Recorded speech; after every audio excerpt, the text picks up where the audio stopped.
Barcelos, para desta vez vos falar de Jesus Cristo, nova e eterna aliança. Vamos percorrer alguns textos, algumas reflexões. A metodologia que vou seguir não é tanto uma metodologia muito reflexiva, mas um pouco mais expositiva, para vos pôr em contacto com os textos bíblicos. Creio ser o mais importante neste género de semanas bíblicas.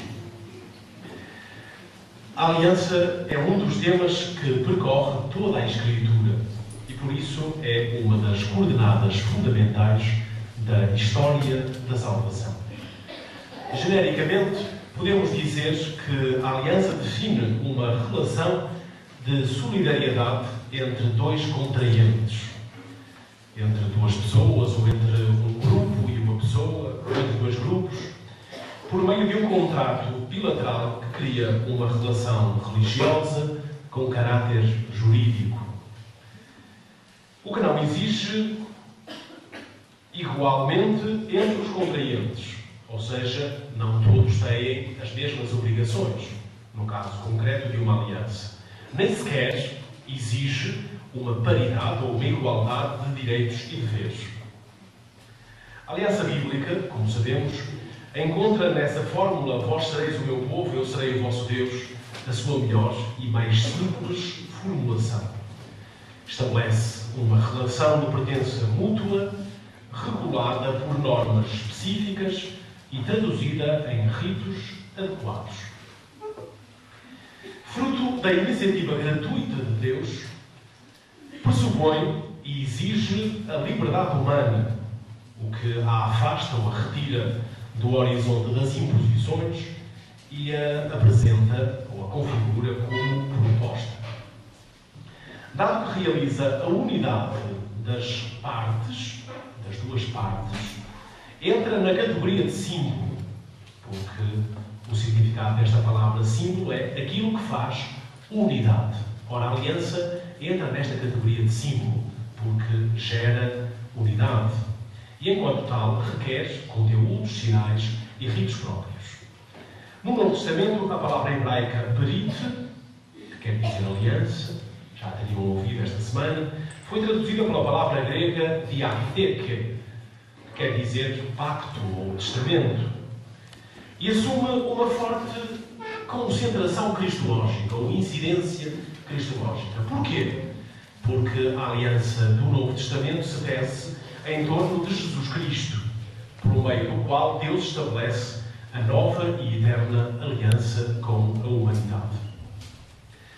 Levanta-se, contudo, a questão: poderá esta aliança ser simultaneamente nova e eterna?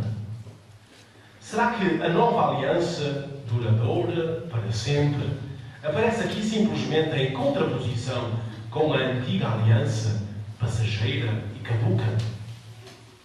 Ou não será que este adjetivo nova tem outro sentido que, articulado com o outro adjetivo, eterna, se torna mais vasto e profundo?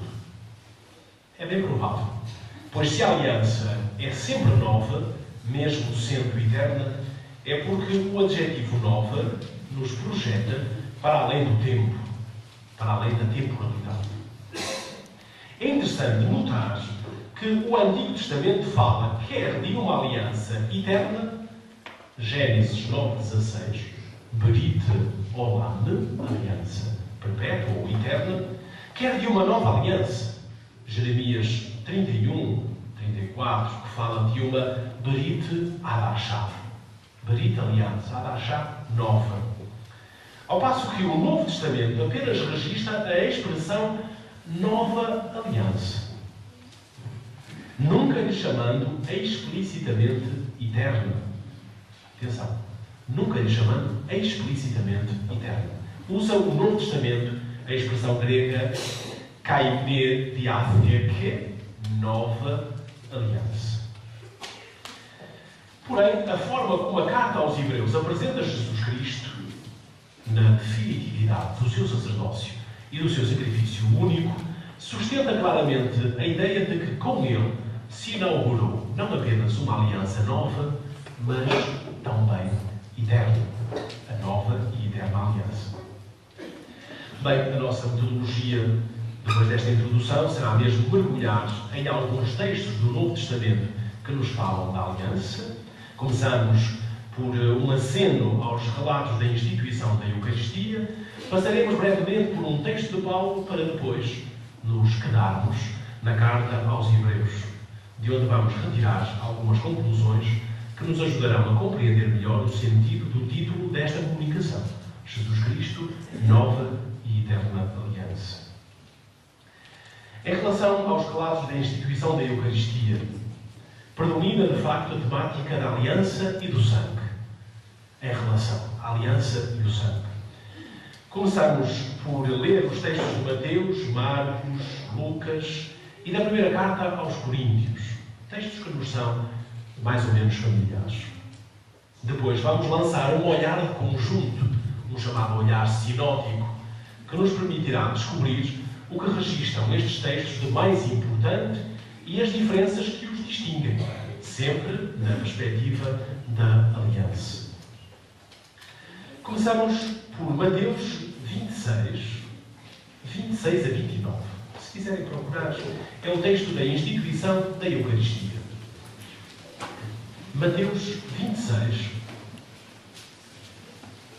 capítulo 26, versículos 26 a 29.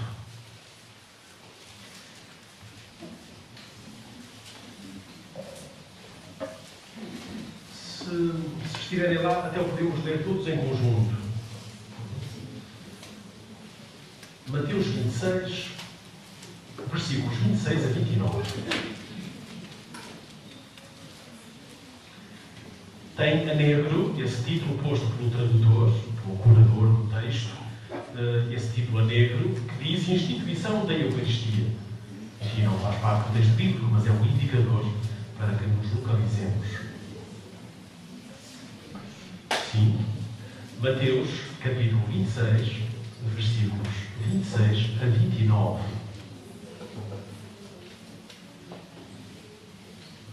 Bom, então, quem já lá estiver, por favor, leia comigo. Se alguém não estiver, escuta atentamente. Enquanto comiam, Jesus tomou o pão e, depois de pronunciar a bênção, partiu e deu aos seus discípulos, dizendo: Tomai, comei, isto é o meu corpo. Em seguida tomou um cálice, deu graças e entregou-lhe, dizendo: Bebei dele todos, porque este é o meu sangue, sangue da aliança, que vai ser derramado por muitos para a remissão dos pecados. Eu vos digo, não beberei mais deste produto da videira, até ao dia em que beber um vinho novo convosco no reino de meu Pai. E agora, o texto de Marcos. Podem procurá-lo, Marcos 14, 22, 25. Marcos 14, 22, 25. Marcos vai logo a seguir a Mateus. Em relação ao texto anterior, eu sublinhei aqui e pus em itálico esta parte: este é o meu sangue, sangue da aliança, que vai ser derramado por muitos para perdão dos pecados. Agora, Marcos 14, 22, 25.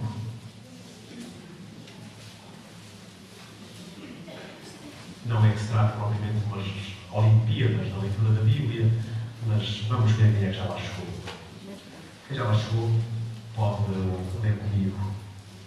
Enquanto comiam, tomou um pão e, depois de pronunciar a bênção, partiu e entregou aos discípulos, dizendo: Tomai, isto é o meu corpo. Depois tomou o cálice, deu graças e entregou-lhe. Todos beberam dele. E ele disse-lhes: Isto é o meu sangue da aliança, que vai ser derramado por todos. Em verdade vos digo, não voltarei a beber do fruto da videira, até ao dia em que o beba novo no reino de Deus.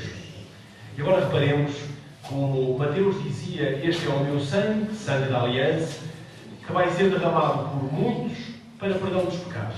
E Marcos: isto é o meu sangue da aliança, que vai ser derramado por todos. Notemos desde já algumas diferenças em termos de formulação. Até que agora vamos a Lucas 22, 14, 20. Lucas 22, 14, 20. Vamos ao terceiro Evangelho, assim é conhecido também o Evangelho de Lucas, fazendo apenas alguns acenos a esta questão da aliança, da nova aliança. Lucas 22, 14, 20. Também aí o título maneiro, instituição da Eucaristia.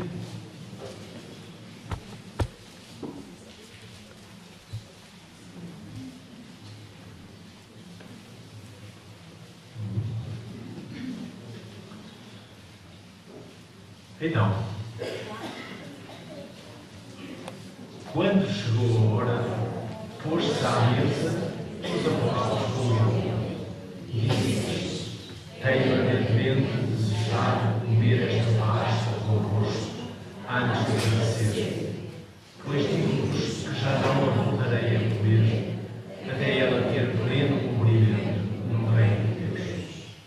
Tomando uma taça, deu graças e disse: tomai e repartia de vós, pois digo-vos que não tornarei a beber do fruto da videira até chegar ao reino de Deus. Tomou então o pão e, depois de dar graças, partiu e distribuiu com eles, dizendo: isto é o meu corpo, que vai ser entregue por vós. Fazei isto em minha memória. Depois da ceia, fez o mesmo com o cálice, dizendo: este cálice é a nova aliança no meu sangue, que vai ser derramado por vós. E aqui notamos já uma coisa interessante, esta frase final: este cálice é a nova aliança no meu sangue. Ainda nenhum evangelista tinha dito ou tinha referido o adjetivo novo, que vai ser derramado por vós, por todos e agora por vós. Parece ainda mais pessoal. Bom, entretanto, vocês procuram 1 Coríntios 11, 23, 26. 1 Coríntios, estamos nas cartas de Paulo. Lembram-se de uma vez eu ter falado aqui do famoso Rokohayev, Ficoté, é interessante. Primeira carta aos Coríntios. Ora, Coríntios, a 1 Coríntios é logo a seguir à carta aos Romanos, que é a segunda carta do Corpus Paulino. 1 Coríntios, capítulo 11, versículos 23 a 26. Capítulo 11, 1 Coríntios, capítulo 11. Pois versículos 23 a 26.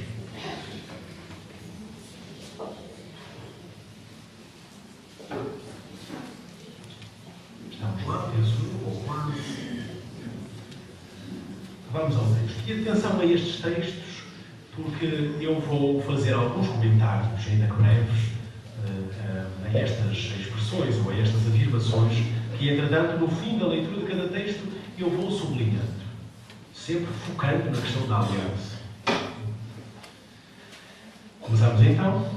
Com efeito, eu recebi do Senhor o que também vos transmiti.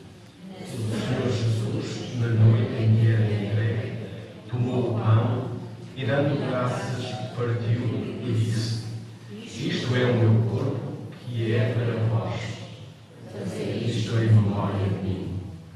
Do mesmo modo, depois da ceia, tomou o cálice e disse: este cálice é a nova aliança no meu sangue. Fazei isto sempre que o beberdes, em memória de mim. Porque todas as vezes que comerdes deste pão e beberdes deste cálice, anunciais a morte do Senhor até que ele venha. Bom, e então sublinhamos esta frase: este cálice é a nova aliança no meu sangue. E descobrimos que há aqui uma semelhança grande entre Lucas e a primeira carta aos Coríntios. Ora, a leitura destes relatos traz-nos à memória um texto do Antigo Testamento, Jeremias 31, 31 a 34. Penso que é um texto que nos é mais ou menos familiar. Se o quiserem também procurar, enfim, não perdemos nada com este exercício. Jeremias 31, localizem primeiro o capítulo. Jeremias 31. Vamos lá atrás. Se alguém encontrar Isaías, já sabe que Jeremias vem a seguir. Capítulo 31. 31. E depois, curioso, é que não só o capítulo é o 31, como começa também no versículo 31. Do 31 ao 34. É um texto que também podemos ler em conjunto, até para tornar isto mais interativo. Já encontraram o Dias Miranda?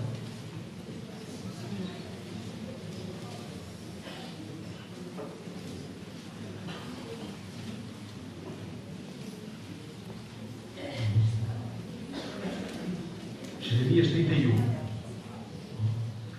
Então, dias virão em que firmarei uma nova aliança com a casa de Israel e a casa de Judá, oráculo do Senhor. Não será como a aliança que estabeleci com os seus pais, quando os tomei pela mão para os fazer sair da terra do Egito. Aliança que eles não cumpriram, embora eu fosse o seu Deus, oráculo do Senhor. Esta será a aliança que estabelecerei depois desses dias com a casa de Israel, oráculo do Senhor. Imprimirei a minha lei no seu íntimo e gravá-la-ei no seu coração. Serei o seu Deus e eles serão o meu povo. Ninguém ensinará mais o seu próximo ou o seu irmão, dizendo: aprenda a conhecer o Senhor, pois todos me conhecerão, desde o maior ao mais pequeno, porque a todos perdoarei as suas faltas e não mais lembrarei os seus pecados. Oráculo do Senhor. Ora, se nos reconduzirmos ao esquema de leitura da Bíblia, o esquema da profecia e da realização, facilmente concluímos que a profecia de Jeremias encontra realização em Jesus Cristo. E muito concretamente na Eucaristia, que na véspera da sua morte ele institui como sacramento da nova aliança. Na escolha dos textos que foram lidos, talvez vos tenha saltado à vista o facto de João não falar da instituição da Eucaristia, apesar de ser, por excelência, o Evangelho da Eucaristia, porque consagra 5 capítulos à última refeição de Jesus com os seus discípulos. São os capítulos 13 a 17 do Evangelho de São João. Mas a verdade é que não aparece no 4º Evangelho um relato da instituição da Eucaristia como tivemos nos outros 3 e como temos na primeira carta aos Coríntios, textos que foram lidos. E não é por não a conhecer que João o omite. Quando João escreve, os cristãos já celebravam a Eucaristia há mais de 50 anos.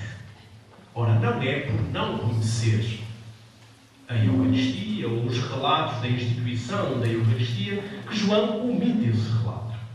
Mas talvez pelo facto de não sentir necessidade disso, dado que a instituição da Eucaristia era já bem conhecida dos primeiros cristãos, um conhecimento baseado nos textos e na prática sacramental. Agora não estejam preocupados com procurar o Evangelho de João. Estejam mais preocupados com escutar o que eu estou a dizer. João transmite um outro rito que exprime perfeitamente o significado da Eucaristia. É o do lava-pés. Capítulo 13 do Evangelho de São João. Há muitas semelhanças entre o relato da Eucaristia nos Evangelhos sinóticos, Mateus, Marcos e Lucas, e o relato do lava-pés em João. Muitas semelhanças. Ambos têm lugar no decurso de uma refeição, na presença dos discípulos. E ambos constam de um rito acompanhado de palavras que depois interpretam esse rito, esse ritual, esse gesto.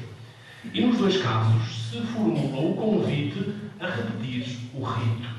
É o fazer isto em memória de mim, ou então é o convite a fazer o lava-pés como um mestre, do que o lava-pés invoca de serviço. Sem entrar em mais pormenores, O que o evangelista João pretende dizer é que o rito da Eucaristia não faz sentido se não for acompanhado do serviço e do amor ao próximo que animou o Mestre durante toda a sua vida e de forma mais visível e mais intensa durante a refeição com Deus. Ou seja, toda a questão do pão da vida é introduzida com um lava-pés.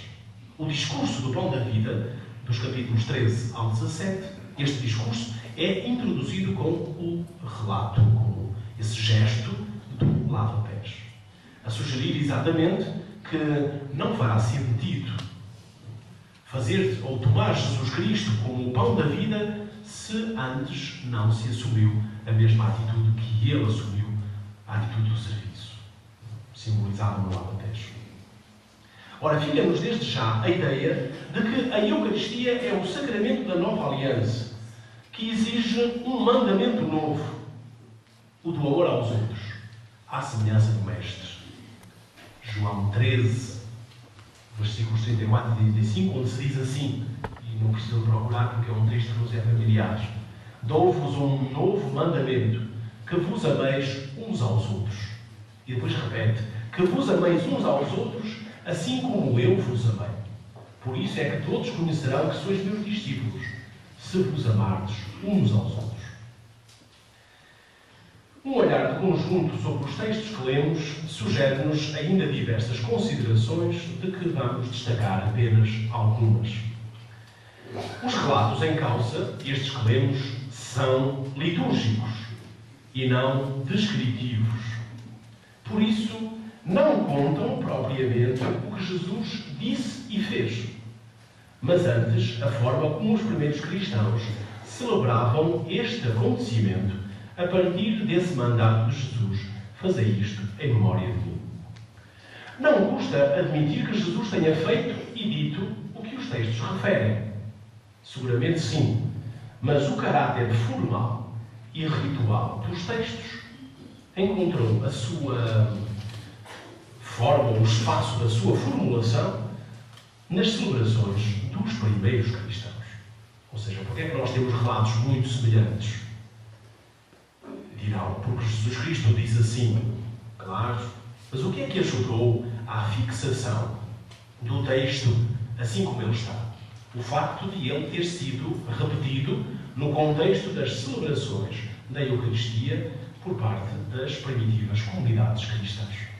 E quando nos apercebemos que, na primeira carta aos Coríntios, escrita por volta do ano 55, Paulo apresenta as palavras da instituição da Eucaristia, só podemos concluir que pouco tempo após a morte de Cristo, já os primeiros cristãos a celebravam com uma fórmula de consagração que ainda hoje usamos. A outra constatação da leitura destes textos é que em todos eles a aliança, e em alguns casos a nova aliança, aparece relacionada com o cálice, com o vinho e com o sangue de Jesus, que vai ser derramado por ou em favor de, assim dizem os textos. Reparem, a aliança, ou a nova aliança, no caso de Lucas e da primeira carta aos Coríntios, aparece relacionada com o cálice, com o vinho e com o sangue de Jesus, que vai ser derramado por, em favor de. A palavra cálice remete para o sofrimento, como se deduz do pedido de Jesus no Getsemane: meu Pai, se é possível, afaste-se de mim este cálice, este sofrimento. O vinho possui ressonâncias bíblicas que nos transportam para a celebração de um pacto, de uma aliança, e para a alegria que daí surge. O caso das bodas de Caná é disso, um exemplo entre muitos, poderíamos encontrar diversos no Antigo Testamento. E o sangue evoca a confirmação da aliança enquanto relação que gera vida. Êxodo 24:8 diz assim: Moisés tomou o sangue e aspergiu com ele o povo, dizendo: eis o sangue da aliança que o Senhor concluiu convosco, mediante todas estas palavras. Reparem como nova aliança, cálice, vinho, sangue de Jesus, derramado por aparecem relacionados em todos os textos. O cálice aponta para o sofrimento, o vinho para a celebração de um pacto, para a alegria que se gera a partir daí. O sangue confirma a aliança enquanto relação que gera vida. Vejam como as coisas estão todas relacionadas.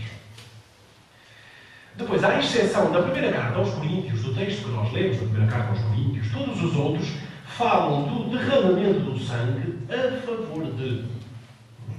em favor de vós, de todos. O que confere à Escritura, ou a estes relatos da Eucaristia, um caráter sacrificial, da ordem da doação ou da entrega. Poderíamos falar do sacrifício de Cristo, neste sentido da doação, da entrega de Jesus Cristo. Com a particularidade do evangelista Mateus dizer que vai ser derramado por muitos. Sublinhamos este por muitos. Marcos diz que vai ser derramado por todos. E Lucas especifica que vai ser derramado por vós. E Mateus acrescenta ainda o que os outros não dizem: para perdão dos pecados. O que de forma mais evidente liga este texto de Mateus ao capítulo 31 de Jeremias, onde se falava da nova aliança e do perdão dos pecados. É interessante isto. E se Mateus e Marcos relacionam a aliança e o sangue, Lucas e a primeira carta aos Coríntios vão um pouco mais longe, dizendo textualmente: este cálice é a nova aliança no meu sangue. Estabelece-se uma relação de identificação entre o cálice e a aliança. E diz-se que esta é realizada no sangue de Cristo. Isto é, na sua entrega, na sua doação pela humanidade, a quando da paixão, morte e ressurreição. E vejam como as palavras continuam muito relacionadas. Aliança, cálice, vinho, sangue. Depois há outra particularidade. É que o adjetivo grego usado na expressão nova aliança é sempre kaine, nova. Enfim, pelo menos pelo ouvido, fixem esta palavra. E nunca nea, porque há o neos, que significa novo. Ora, neos, ou nea, no caso feminino, nova aliança, tem um sentido temporal. Evoca aquilo que agora é novo, mas que vai deixar de o ser com o passar do tempo. Ao passo que kaine, ou esse outro adjetivo que significa também nova, remete para uma qualidade que mesmo com o passar do tempo não se perde. Uma qualidade que mesmo com o passar do tempo não se perde. E desse jeito se pretende afirmar que a aliança estabelecida por Cristo e em Cristo é de qualidade superior, tem uma qualidade que não perde novidade, que não perde encanto. Qualidade superior esta, simbolizada já no vinho melhor, o vinho melhor das bodas de Caná. Este vinho melhor, o segundo vinho, aponta de facto para a nova aliança. João 2, capítulo 2 de São João, as bodas de Caná. Ora, além da expressão nova aliança, o mandato de o fazer em sua memória até que ele venha, confere a este ato, no caso o ato da Eucaristia, uma perenidade que o transporta para além do tempo e o projeta já na esfera da eternidade de Deus. Ou nos projeta já na esfera da eternidade de Deus. E, portanto, vejam como esta nova aliança aponta já para a eternidade de Deus. Por isso, nova e eterna aliança. Ainda que não se diga explicitamente, nas entrelinhas, os textos vão apontando já para a perenidade ou para a eternidade desta aliança. E ajuda-nos a perceber que o adjetivo nova não é aqui no sentido do tempo, qualquer coisa que surge agora e que por esse mesmo motivo é nova, mas deve ser entendido no sentido da qualidade. Nova porquê? Porque superior, porque excelente.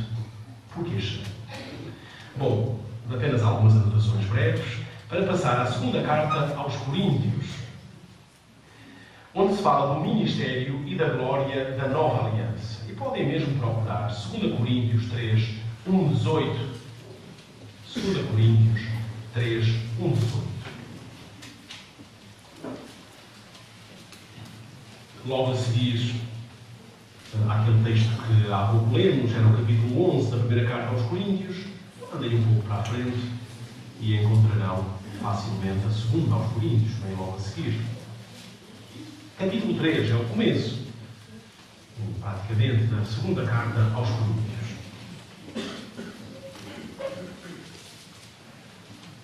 Já veremos, o texto é um bocadinho longo, vamos também lê-lo em conjunto, é a forma de tomarmos contacto com o texto e de mantermos o interesse.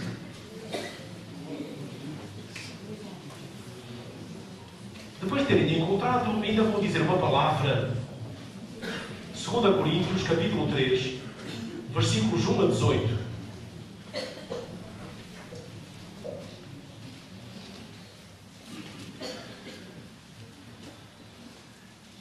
Então, antes de passarmos à leitura, atendam a isto. O apóstolo Paulo, nos seus escritos, contrapõe de forma clara um novo pacto fundado sobre o dom do Espírito Santo ao antigo pacto fundado sobre a lei.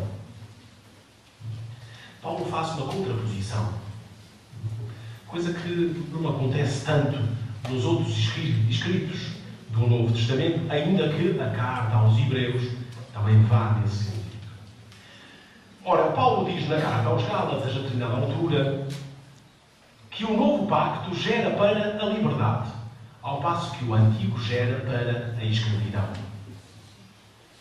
Depois, na carta aos Efésios, diz: no tempo do novo pacto, destinado a toda a humanidade, agora unida pelo sangue de Cristo, os pecados são cancelados. É uma anotação da carta aos Efésios e da carta aos Romanos. Não estou a ler, estou apenas a transmitir a ideia.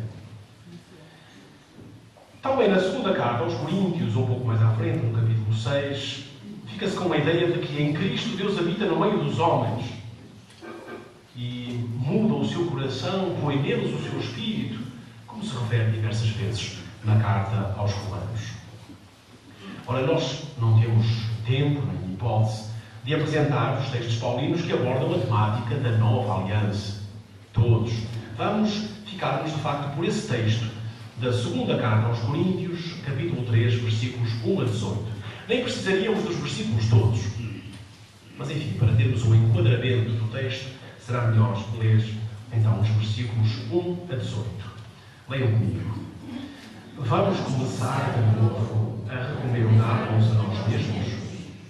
Ou temos necessidade, como alguns, de cartas de recomendação para vós ou da vossa parte?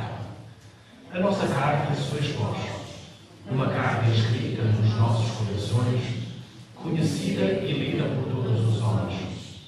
É evidente que sois uma carta de Cristo, confiada ao nosso ministério, escrita não com tinta, mas com o Espírito do Deus vivo, não em tábuas de pedra, mas em tábuas de carne, que são os vossos corações. Tal confiança, porém, nós a temos diante de Deus, por meio de Cristo. Não é que sejamos capazes de conceber alguma coisa como de nós mesmos. É de Deus que provém a nossa capacidade.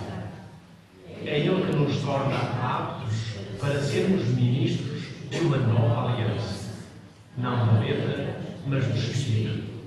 Porque a letra mata, enquanto o Espírito dá vida.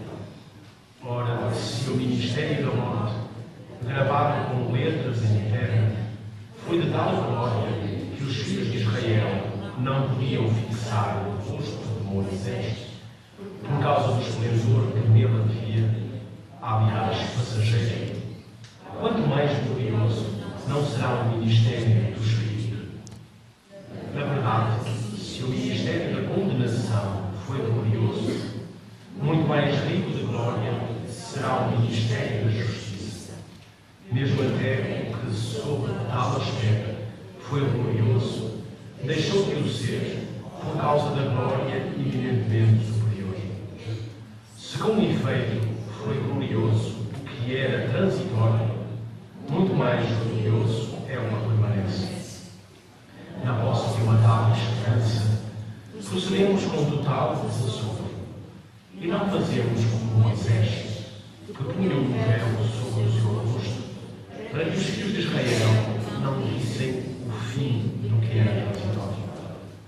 Mas o entendimento deles foi obscurecido, e ainda hoje, quando leem o Antigo Testamento, esse mesmo véu continua a ser removido, pois é só em Cristo que deve ser levantado. Sim, até hoje, todas as vezes que leem Moisés, um véu cobre-nos o coração. Mas quando se converterem ao Senhor, o véu será tirado. Ora, o Senhor é o Espírito, e onde está o Espírito do Senhor, aí está a verdade. E nós todos, com o rosto descoberto, refletimos a glória do Senhor, somos transfigurados na sua própria imagem, de glória em glória, pelo Senhor Cristo. Um comentário muito breve, para dizer que a referência a uma nova aliança, e volta à expressão kaide de Afdeke, não da letra, mas do Espírito, e a afirmação de que muito mais glorioso é o que permanece, em contraposição com o foi glorioso que era transitório, articulam, conjugam a novidade e a perenidade da aliança e ajudam a compreender que ela é sempre nova na qualidade. Por isso permanece, não se torna nunca passageira e caduca. E sendo Cristo que tudo torna possível, ou que tudo isto torna possível, podemos também, por este texto, concluir que Ele é a nova e eterna aliança. Mas vai ser, essencialmente, a carta aos Hebreus que nos vai ajudar a fundamentar esta afirmação. Os textos da carta aos Hebreus, no que a aliança dizem respeito, são ricos, densos, profundos. Há, de facto, aí uma expressão que orienta hoje a nossa reflexão. O mediador da nova aliança. É o escrito do Novo Testamento, esta carta aos Hebreus, que melhor articula a aliança com Jesus Cristo, na sua qualidade de sacerdote mediador da nova aliança. Kaine diatheke mesites. Mesites é aquele que está no meio, que faz a ponte. Ora, enquanto que o nosso sacerdócio ministerial se pode definir por esta ideia de que faz a mediação da plenitude, a plenitude de Deus, é mediada na relação com os homens através do sacerdócio ministerial, o sacerdócio de Cristo e o seu papel na nova aliança deverá ou poderá dizer-se com a expressão contrária. Não é a mediação da plenitude, mas é a plenitude da mediação. É diferente. Uma coisa é os sacerdotes assumirem a mediação da plenitude. Outra coisa é Jesus Cristo encarnar a plenitude da mediação. O termo mediação sugere-nos a relação de Jesus com Deus Pai e com a humanidade. Porque é Ele quem faz a ponte. É Ele quem está no meio dos dois intermediantes na aliança. Parece à partida não haver nada de novo. Porque a mediação, diríamos nós, é um dos aspectos de todo e qualquer sacerdócio. Mas a mediação de Jesus, como sugere esta expressão, a plenitude da mediação, a mediação de Jesus não se situa ao nível das outras mediações, atendendo à qualidade superior, à excelência e à transcendência do mediador, que é, aliás, uma das ideias da carta aos Hebreus, que nos vai aparecer daqui a pouco. É aqui que entra a questão da plenitude da mediação. Ela situa-nos nesse horizonte da comparação entre o sacerdócio de Jesus e o sacerdócio da antiga aliança. É que o sacerdócio de Jesus não apenas é superior aos restantes sacerdócios, como é também o sacerdócio na sua máxima qualidade, expressão e grandeza. E é no sacerdócio de Jesus que todos os outros sacerdócios se fundamentam, que vêm na continuidade do de Jesus, mas naturalmente a qualidade não é a mesma. A grandeza, a expressão são diferentes. Ora, tudo quanto a carta aos Hebreus diz acerca de Jesus, sumo sacerdote, deve ser lido à luz da condição de filho, em sentido absoluto. É assim que começa a carta aos Hebreus, a falar do filho em sentido absoluto. E é nessa condição que ganham sentido todos os outros títulos atribuídos a Jesus Cristo. É porque Ele é o Filho de Deus que lhe pertence a plenitude da mediação. E todo e qualquer sacerdócio, porque é a continuidade do sacerdócio de Cristo, assume não a plenitude da mediação, mas a mediação da plenitude. Começamos pela leitura dos textos, que vamos fazer de forma faseada. E vamos começar no capítulo 7 da carta aos Hebreus. Depois da leitura dos textos, destacarei algumas das ideias fundamentais de cada um dos textos, sublinhando precisamente esta questão da nova e eterna aliança. A nova aliança é assim formulada claramente, Kaide de Arqueque. A eterna aliança é dita de forma implícita. Não se formula explicitamente, mas vai sendo sugerida, quer com o adjetivo nova, quer depois com expressões que nos vão aparecer, como o para sempre, o definitivo, o superior e por aí adiante. Vamos aos textos e depois destacarei algumas das ideias. Antes disso, deixai que faça uma contextualização disto mesmo, porque a carta aos Hebreus, antes de nos falar no capítulo 7, antes de começar a falar destas questões da nova, da eterna aliança, apresenta-nos Jesus Cristo como sumo sacerdote misericordioso. No capítulo 7, vai falar-nos da superioridade do sacerdócio de Cristo em relação aos sacerdotes levitas, ao sacerdócio do Antigo Testamento. Mas antes disso, no final do capítulo 4 e no começo do capítulo 5, diz-nos algumas coisas que são muito interessantes.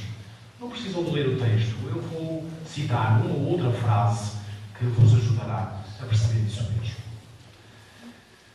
Jesus Cristo, o Filho de Deus, é um grande sumo sacerdote que atravessou os céus, afirma-se no capítulo 4. A expressão que aponta para a glorificação de Cristo ressuscitado. Atravessou os céus. Aponta para a glorificação de Cristo ressuscitado. E daqui derivam duas coisas. A primeira em 4:14, que é um apelo em relação a nós. Conservemos firme a fé que professamos, diz o texto. E note-se a relação entre a firmeza da fé e a glorificação pascal de Jesus Cristo. Ele atravessou os céus. E por isso, conservemos firme a fé que professamos. Depois há, no versículo seguinte, em 4:15, uma afirmação em relação a Jesus Cristo. Ele compadece das nossas fraquezas, pois foi provado em tudo como nós, exceto no pecado. E assim nos alcançou misericórdia e graça. Registremos isto porque é importante. Ele compadece das nossas fraquezas, pois foi provado em tudo como nós, exceto no pecado. e assim nos alcançou misericórdia e graça. Ora, predomina aqui neste final do capítulo 4 e no começo do capítulo 5, predomina a relação de Cristo com a humanidade. Ele assume a nossa natureza humana e passa pela experiência do sofrimento. E assim compreende-nos, tem compaixão de nós. Porque pessoa humana, como nós, excede o pecado. Quando comparado o sacerdócio de Jesus com o do Antigo Testamento, e é isso que faz, ou começa a fazer no capítulo 5, e depois se desenvolve no capítulo 7, nós já lá vamos ao capítulo 7, mas é por isso, para entender melhor o capítulo 7, que estou a fazer este flash atrás ao capítulo 5, que compara o sacerdócio de Jesus com o do Antigo Testamento. Percebe-se que há semelhanças, mas também muitas diferenças entre um e outro. Ora, sendo os sacerdotes e o culto a expressão mais concreta e mais sensível da aliança, deduzimos que também estas alianças são diferentes. Aquela que Jesus Cristo inicia e aquela que os sacerdotes do Antigo Testamento alimentam com o culto. Começamos pelas semelhanças. A humanidade de Jesus assemelha aos outros sumos sacerdotes e torna-o solidário com a condição humana. Em 5:1 diz-se: todo sumo sacerdote, tomado de entre os homens, é constituído em favor dos homens. Portanto, a humanidade de Jesus assemelha-o aos outros sumos sacerdotes, torna-o solidário com a condição humana. A segunda semelhança é que todo sumo sacerdote é escolhido por Deus. Todo sumo sacerdote é escolhido por Deus. E diz este texto da carta aos Hebreus, capítulo 5, versículos 4 e 5, ninguém toma esta honra para si mesmo, mas somente quem é chamado por Deus, tal como Arão. Assim também Cristo não se atribui a glória de se tornar sumo sacerdote, mas concedeu-lhe aquele que lhe disse: tu és meu filho, e eu hoje te gerei. E depois, por último, a última semelhança, todo o sumo sacerdote apresenta a Deus orações e súplicas. Diz o versículo 7 do capítulo 5. Mas são muito mais, ou pelo menos mais significativas, as diferenças. E a primeira diferença é exatamente esta: a constatação de que Jesus não pecou e não precisa de oferecer sacrifícios pelos seus próprios pecados, como fazem todos os outros sumos sacerdotes. Depois, a glória de se tornar sumo sacerdote tem muito a ver com a sua obediência no sofrimento. Sua obediência no sofrimento. Bom, liguemos com o cálice dos relatos da instituição da Eucaristia e percebamos que o sofrimento é um momento mais denso para qualquer ser humano. E por isso é esse momento em que mais se manifesta a solidariedade de Cristo com a natureza humana, em que se oferece em sacrifício pelos pecados de todos, tornando-se para todos os que lhe obedecem fonte de salvação eterna, diz o versículo 9 do capítulo 5. E o sumo sacerdócio de Jesus Cristo não tem a ver com a linhagem de Levi, o sacerdócio do Antigo Testamento, o sacerdócio levítico, mas com a ordem de Melquisedeque. Porque neste capítulo 5, ideia que depois é retomada, diz-se: tu és sacerdote para sempre, segundo a ordem de Melquisedeque. Ora, Melquisedeque era rei e sacerdote. Figura algo misteriosa do tempo de Abraão, lá por Hebreus. Por ser anterior à linhagem levítica, reparem, Levi é bem posterior, Melquisedeque do tempo de Abraão.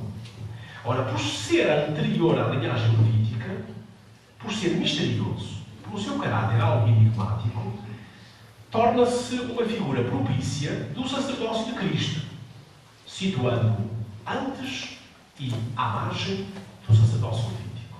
Ou seja, o autor da carta aos Hebreus quer fazer uma distinção clara entre o sacerdócio de Cristo e o sacerdócio do Antigo Testamento.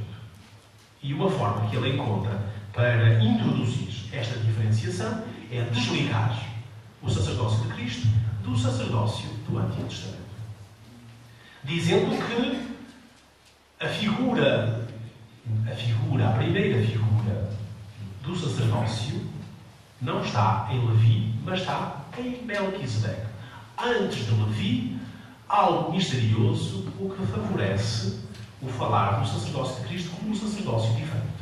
Anterior ao sacerdócio de Israel, porque ele já existia. Ele, Jesus Cristo, já existia. E à margem do sacerdócio levítico. Porquê? Porque é algo misterioso e, portanto, provindo não das instituições humanas, mas do próprio Deus. De resto, percebe-se bem que a excelência e a superioridade do sacerdócio de Cristo radica ou entronca aqui na sua condição de Filho de Deus. Esta é a diferença que explica todas as outras e que introduz o texto que a seguir vai ser lido, que anda à volta do Cristo, sumo sacerdote perfeito. E vale a pena sublinhar este adjetivo, perfeito.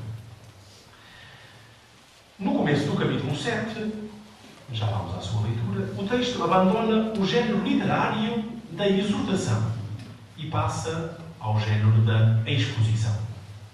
A princípio, durante o capítulo 5, fazia-se um conjunto de convites, de pedidos, de exortações.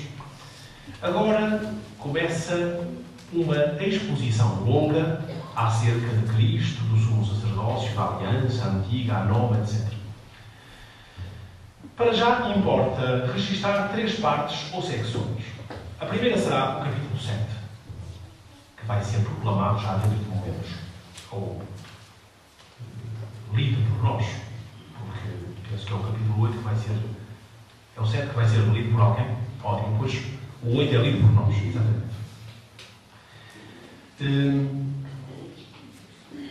O capítulo 9 já foi lido aqui em parte.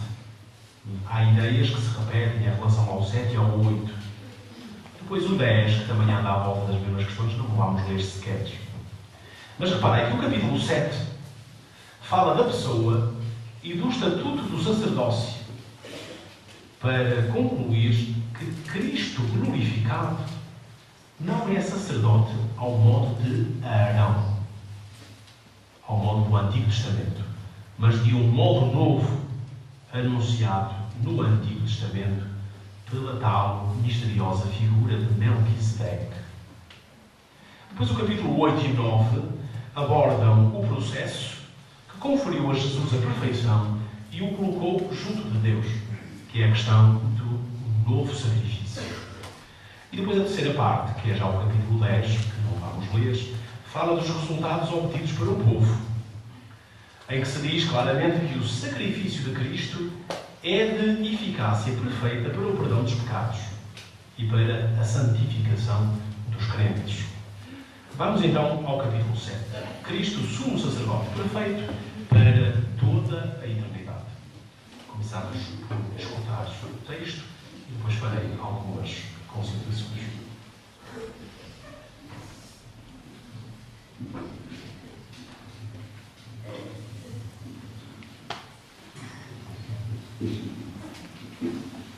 Este Melquisedeque, rei de Salém, sacerdote do Deus Altíssimo, foi ao encontro de Abraão quando ele voltava da derrota infligida aos reis e abençoou-o. Abraão concedeu-lhe o dízimo de todas as coisas. O seu nome significa, em primeiro lugar, Rei da Justiça e depois Rei de Salém, que quer dizer Rei de Paz. Sem pai, sem mãe, sem genealogia, sem princípio de dias nem fim de vida, assemelha-se ao Filho de Deus e permanece sacerdote para sempre.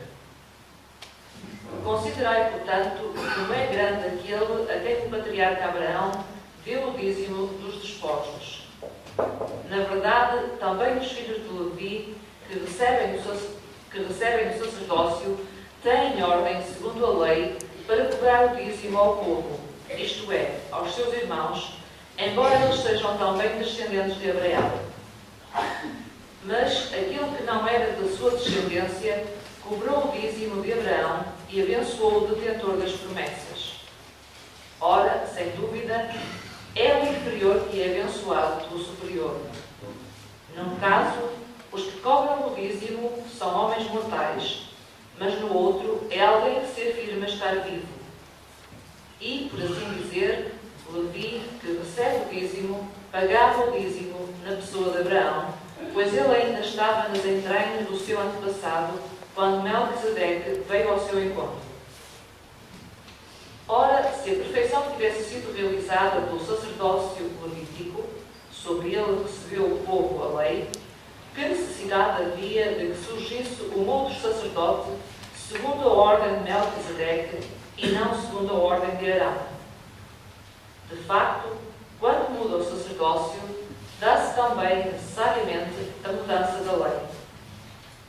Aquele de quem isto se diz pertence a outra tribo, da qual nenhum membro fez o serviço do altar.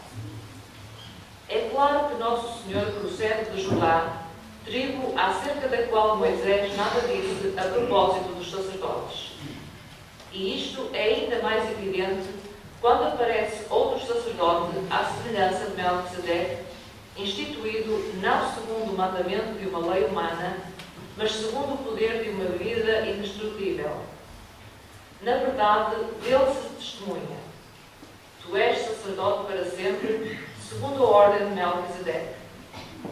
Assim, dá-se, por um lado, a abolição do mandamento precedente, devido à sua fraqueza e inutilidade, pois a lei nada levou à perfeição, e, por outro, a introdução de uma esperança melhor, mediante a qual nos aproximamos de Deus.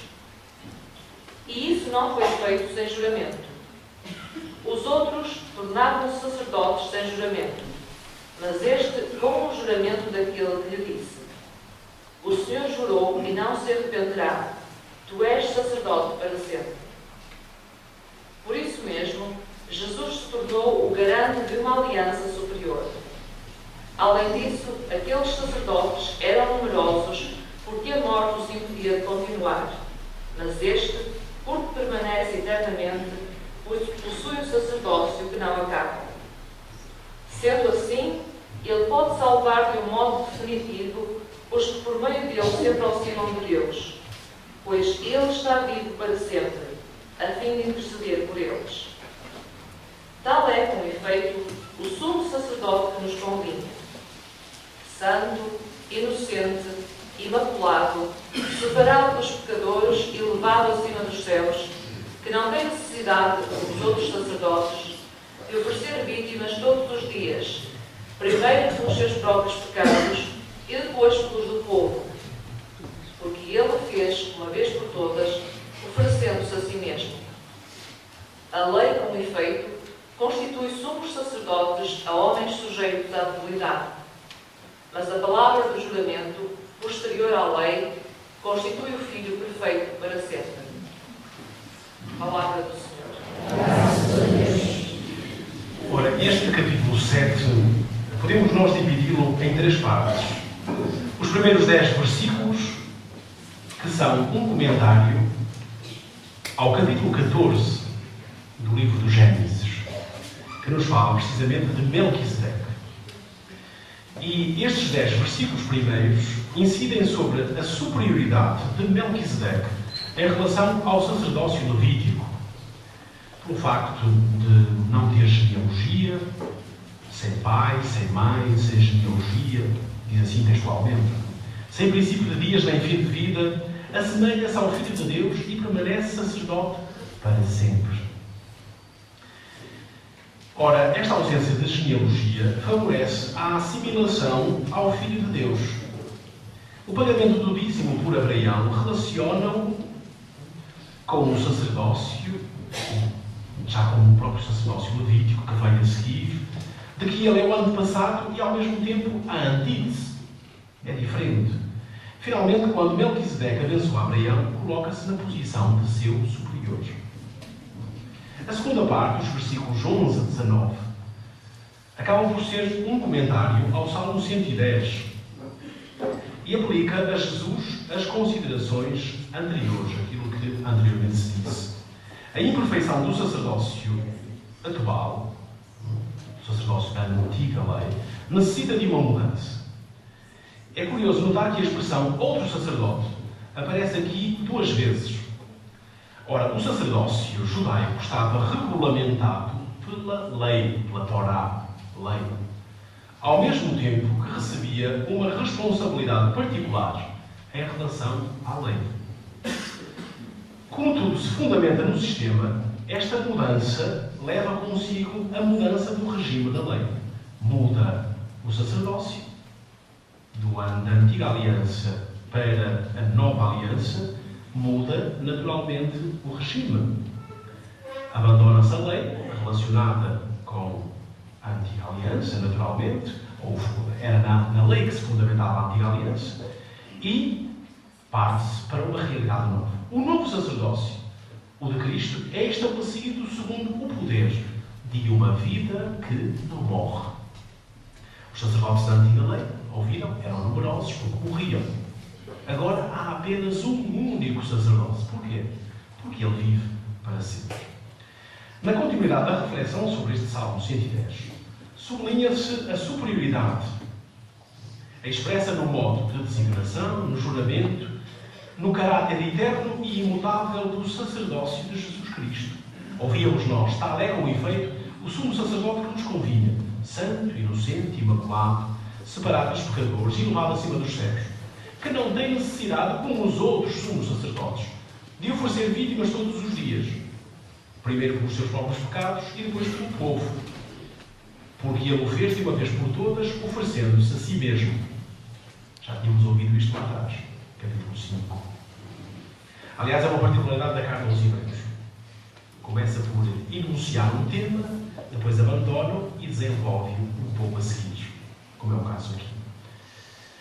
A lei, com efeito, constituiu sumos sacerdotes, homens sujeitos à dignidade. Mas a palavra do juramento, posterior à lei, constituiu o Filho perfeito para sempre. Eu há pouco dizia, sublinha este adjetivo, perfeito, porque nele se fundamenta a excelência do sacerdócio de Cristo. E, naturalmente, que a excelência da nova aliança, da qual Cristo é sacerdote. Ora, não se trata de uma ideia nova, porque já no capítulo 5 se tinha falado da superioridade e da excelência do sacerdócio de Cristo em relação ao da antiga aliança. Mas, aqui este texto, este capítulo que foi lido, fala por 3 vezes da perfeição, ou utiliza o adjetivo perfeito. Entre os versículos 11 e 28, por 3 vezes, aparece a palavra perfeição. Ora, a perenidade deste sacerdócio e da nova aliança que ele inaugurou é dita não só pela palavra perfeito, mas como também pela expressão para sempre. Para sempre. É isto que nos permite falar da nova e eterna aliança. Vale a pena observar que não se registram semelhanças entre o sacerdócio de Cristo e o sacerdócio levítico, mas apenas diferenças. E as mais visíveis são o facto de Jesus proceder da tribo de Judá, tribo acerca da qual Moisés nada disse a propósito dos sacerdotes, que eram da tribo de Levi. E depois diz também que este sacerdócio foi instituído não segundo o mandamento de uma lei humana, mas segundo o poder de uma vida indestrutível, portanto, segundo o poder do próprio Deus. A superioridade de Cristo atrás enunciada e depois reforçada por essa afirmação, por isso mesmo, Jesus se tornou o garante de uma aliança superior. Sublinha-se este adjetivo superior. Não só o seu sacerdócio nunca acaba, o dos sacerdotes de Levi terminava numa morte, mas o de Cristo não acaba porque ele vive para sempre, como, diz este capítulo 7, pode salvar de um modo definitivo os que por meio dele se aproximam de Deus, pois ele está vivo para sempre, a fim de interceder por eles. Ora, estas expressões para sempre aparecem 4 vezes. A perfeição ou o perfeito já vimos 3 vezes. Uma vez se fala de uma esperança melhor, outra vez se fala de uma aliança superior, e uma vez se diz que permanece eternamente. Ora, tudo isto confere a este sacerdócio um caráter especial. E à aliança que este sacerdócio inaugura uma dimensão de novidade e de eternidade. Esta mesma temática é retomada depois no capítulo 10, texto que não vamos ler, mas onde se fala da ineficácia dos sacrifícios antigos e da eficácia do sacrifício de Cristo. O texto retoma as ideias sobre o sacerdócio de Cristo, expostas já desde este capítulo 7, o texto do capítulo 10, acrescentando alguma coisa que ainda não tinha sido dito antes, que a nossa santificação ou aperfeiçoamento depende de Jesus Cristo. E diz assim: foi por essa vontade que nós fomos santificados, pela oferta do corpo de Jesus Cristo, feita de uma vez para sempre. Com uma só oferta, Ele tornou perfeitos para sempre os que são santificados. E vamos agora ao capítulo 8, que nos fala do sacrifício único de Cristo e que vamos todos ler em conjunto, para não corrermos o risco de adoecer. Vamos ler do capítulo 8 ao capítulo 7, desculpem, do versículo 1, capítulo 8, versículo 1 ao 7, e depois o versículo 13, porque pelo meio está a citação de Jeremias 31, que já lemos e que já conhecemos. Começamos então. O ponto principal do que estamos a dizer é que temos um sumo sacerdote que se sentou nos céus à direita do trono da majestade, como ministro do santuário e da verdadeira tenda, construída pelo Senhor e não pelo homem. Todo sumo sacerdote é constituído para oferecer dons e sacrifícios. É necessidade também ele ter algo para oferecer. Se Cristo estivesse na terra, nem sequer seria sacerdote, pois já existem aqueles que oferecem os dons segundo a lei. Esses prestam o culto, que é uma imagem e uma sombra das realidades celestes, como foi revelado a Moisés quando estava para construir a tenda. Foi-lhe dito: presta atenção, faz tudo segundo o modelo que te foi mostrado no mundo. Mas de facto, ele obteve um ministério tanto mais elevado, quanto maior é a aliança de que é mediador, a qual foi estabelecida sobre melhores promessas. Se na verdade a primeira fosse perfeita, não haveria lugar para a segunda. Versículo 13. Ao falar de uma aliança nova, Deus declara antiquada a primeira. Ora, o que está antiquado e envelhece está prestes a desaparecer. Ora, uma vez mais, a ideia presente no texto que acabou de ser lido é a da superioridade, tornando caduco o sacerdócio antigo, com as suas liturgias, os seus espaços de culto.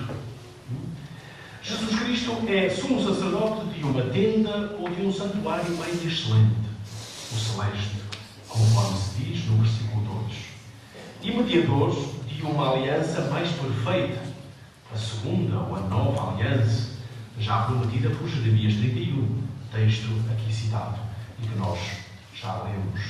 O raciocínio é lapidar e claro.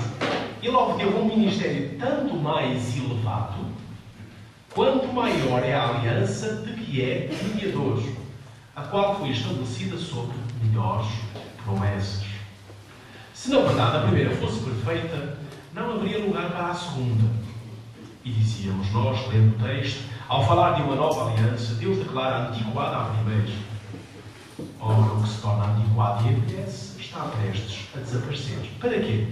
Para aparecer a segunda, a melhor, a superior. Uma vez mais se fala da insuficiência do culto antigo, aqui descrito com algum pormenor. E depois, no capítulo 9, descrito com mais pormenores. Este culto antigo é olhado como uma figura que aponta para um novo culto. Reafirma-se o caráter definitivo do sacerdócio de Cristo. E vejam, caráter definitivo. É isto que lhe confere novidade e eternidade. Entrou uma só vez no santuário, diz-se no capítulo 9, versículo 12. Não com o sangue de carneiros ou de vitelos, mas com o seu próprio sangue, tendo obtido uma redenção eterna. Vejam, a relação entre a aliança e a redenção. E agora sim, em relação à redenção é que se utiliza o adjetivo eterno. Eis o motivo porque ele é um mediador de uma nova aliança. Líamos nós no começo, 9:15. Fundada sobre o seu sangue, pelo qual ele alcançou definitivamente a remissão dos pecados. E toda esta linguagem nos liga aos relatos da instituição da Eucaristia. E para terminar, o percurso que fizemos pelos textos do Novo Testamento, creio eu, ajudou-nos a compreender melhor a aliança, os seus contornos e exigências. E podemos, em síntese, dizer 4 coisas. A aliança bíblica, que ao longo do Antigo Testamento se concretizou de diferentes modos, atinge em Jesus Cristo o seu expoente máximo. É uma aliança estabelecida com toda a humanidade e selada com o sangue de Cristo derramado por todos, em favor de todos. Tem a marca da novidade, porque detentora da qualidade e da excelência do mediador. E a marca da eternidade, porque é uma aliança perpétua, já que foi estabelecida de uma vez para sempre. E porque nova na qualidade, é de facto de uma excelência superior, como vimos. E a última ideia é de que a Eucaristia será o culto que dá rosto e expressão a esta aliança. É o sacramento onde afirmamos e atualizamos a presença de Jesus Cristo na sua condição de nova e eterna aliança entre Deus e o seu povo. Tenho dito. Muito obrigado.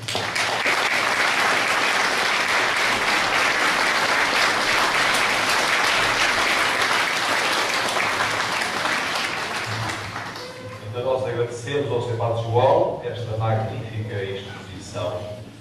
Se houver alguma pessoa que queira fazer alguma pergunta, que tenha alguma dúvida, podemos deixar no máximo 5 minutos, porque a hora é adiantada, é de longe. Alguém quer fazer alguma pergunta? Para o senhor, faz favor. Sr. Padre Barbosa.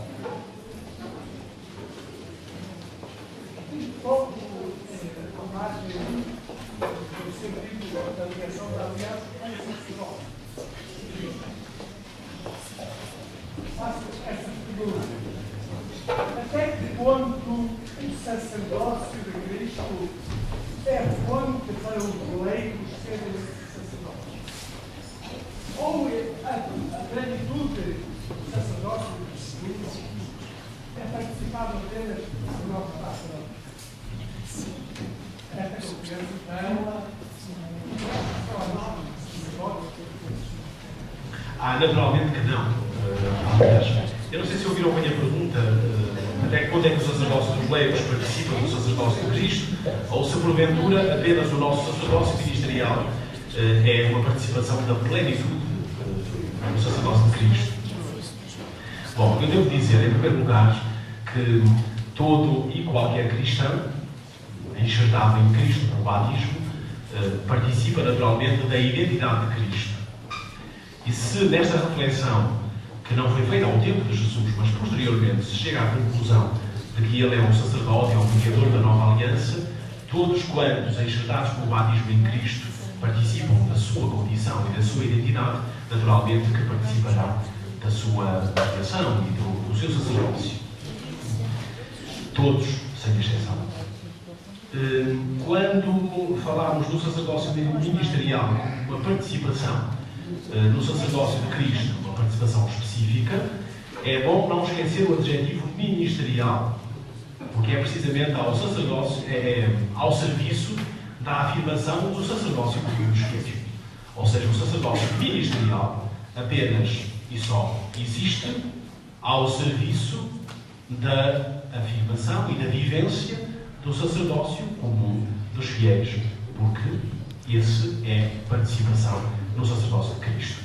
Em qualquer dos casos, devo, e eu fiz aí uma distinção que não sei se ficou todo clara, devo dizer que a plenitude do sacerdócio está em Cristo.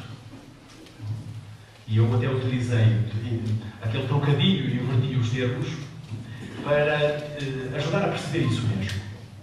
Porque, de facto, todo o sacerdócio comum dos fiéis, o chamado sacerdócio real, ou o ministerial que existe em função desse, como acabei de afirmar, todo o sacerdócio é nem mais nem menos do que a mediação da plenitude. Ou seja, o pleno é o de Cristo. Tudo o resto é mediação. E podemos dizer que o sacerdócio ministerial faz um pouco a ponte entre o sacerdócio de Cristo, na sua excelência e superioridade, e o sacerdócio comum dos fiéis. Faz a ponte ao serviço de. Porque, no caso do sacerdócio de Cristo, e eu penso que o sublinhei bem com a expressão, no caso do sacerdócio de Cristo é que podemos falar, efetivamente, da plenitude da mediação. Porquê? Porque ele faz de forma plena a mediação entre Deus e a humanidade. Agora sim, Padre José Barbosa, de facto, o sacerdócio comum dos fiéis participa naturalmente do sacerdócio de Cristo, segundo as capacidades e as possibilidades da natureza humana.